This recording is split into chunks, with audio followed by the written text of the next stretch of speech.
a big issue with me. I was thinking about some of the things that people have talked with me about in the past, and about the importance of, getting the word out to everybody. And basically, I wanted to discuss a little bit with you about views of respect for the natural world, views of understanding for the creatures that we share this planet with, because I think that a lot of people have this misconception. They think of the world around, and you look at corporations and our development and our history, and there's this notion that goes around in the corporate world of this endless bounty. We have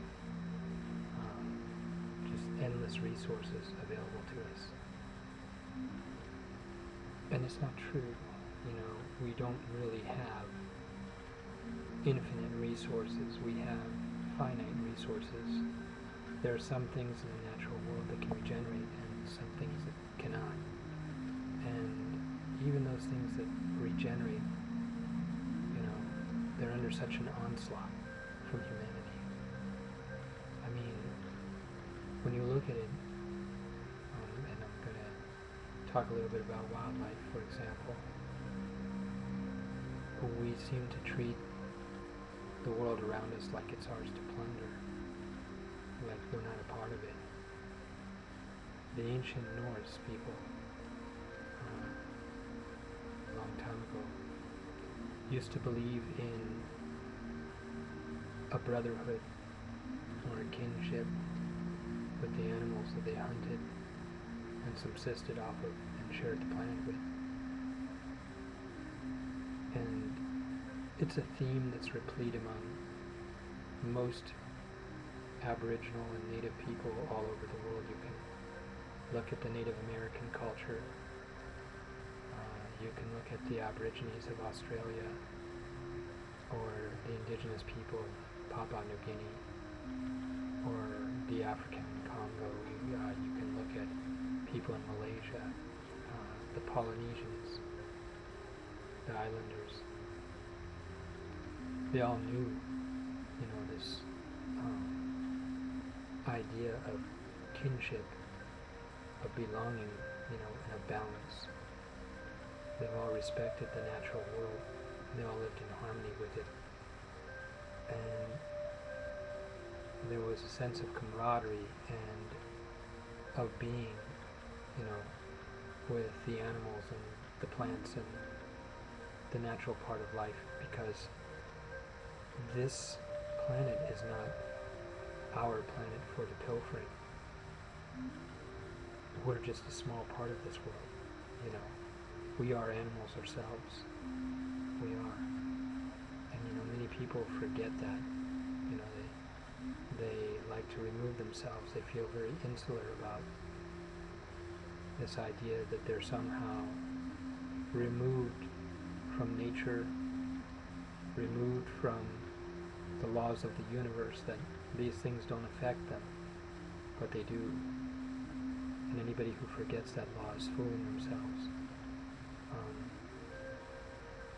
There's an old saying, or a very wise expression that was said once, and it said, if you take away our minds, because our minds are all that make us, if you take away our minds, you can find everything of man in a pig or a horse. And it's true. It's our minds that separate us from, other animals, to a point. It's our minds. And we have this vast and beautiful potential. We do. And it's being destroyed by corporate greed. The idea of unlimited resources. It's the rape of the world for a buck, And when I think about it, it really saddens me, and I wonder, what are the children going to have in their future?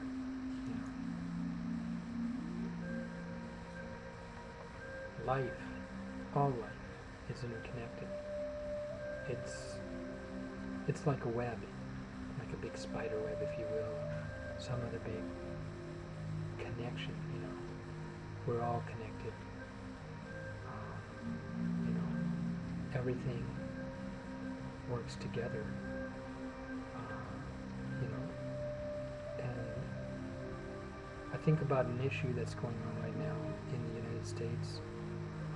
They're trying to reestablish hunting of wolves that they reintroduced into the lower states, into Yellowstone and Idaho, Montana, some of these northeastern states. And the wolves actually made this beautiful recovery, and they're back to being a part of the ecosystem, controlling the elk, controlling the bison. There's a balance that's occurring. But a few small-minded people are worried about wolf predation on their cattle, on their livestock. And of the 3% of cattle that are lost due to predation by animals, only 1% accounts for wolves. And they get government subsidies for this, but they still want to shoot them down. And now there's this big battle going on. And it saddens me on a lot of levels, because as I look at what's going on with the wolf, I suddenly see a pattern. And I see that, this is the same thing that went on with the whales. We hunted them to near extinction. And in 1986, we gave them a break so that they could finally begin to heal and begin to heal the world. We put up a worldwide ban and moratorium, and we brought all these countries together on this, and they're still being hunted. There are a few countries that persist in it, and it's all for corporate greed. This renewable resource. Whales never recovered from it, just starting to get back on their feet, and now everybody wants to exterminate them again. Why? What is the matter, really, with us? What does that say of us? We're doing the same thing to sharks, and we're doing it to so many other species in the ocean. I talk about whales and sharks all the time, cetaceans and sharks, but the fact is that there's so many other species that are at threat. We're long lining, we're drag netting and gill netting. We're doing so much to devastate this planet, and we seem to feel like we can just rape the planet and it will recoup. The Earth has restorative abilities, but the rate that we are destroying it at, she can't keep up. And it's a sad and scary thing, because the oceans, for example, provide us with almost 70% of our oxygen. They control over 80% of our carbon dioxide. And when you start killing off vast numbers of sharks, 90% of sharks are gone. 100 million sharks a year. And to put that into perspective for you, 11,416 sharks are killed every hour around the world. That's 2,854 sharks every 15 minutes. It's 190 sharks a minute. Sharks can't reproduce that fast. They're not going to last. And when they go, we go. Because they're an apex predator, that's a key predator. So what will your gift be to the next generation? Are you going to bring them life, or are you going to bring them death? Because the choices that you make matter. And if you can't see that, if you don't know, and you can't see how interconnected we are, then something is very, very wrong. And I have to feel very sad for you. So what is your choice going to be?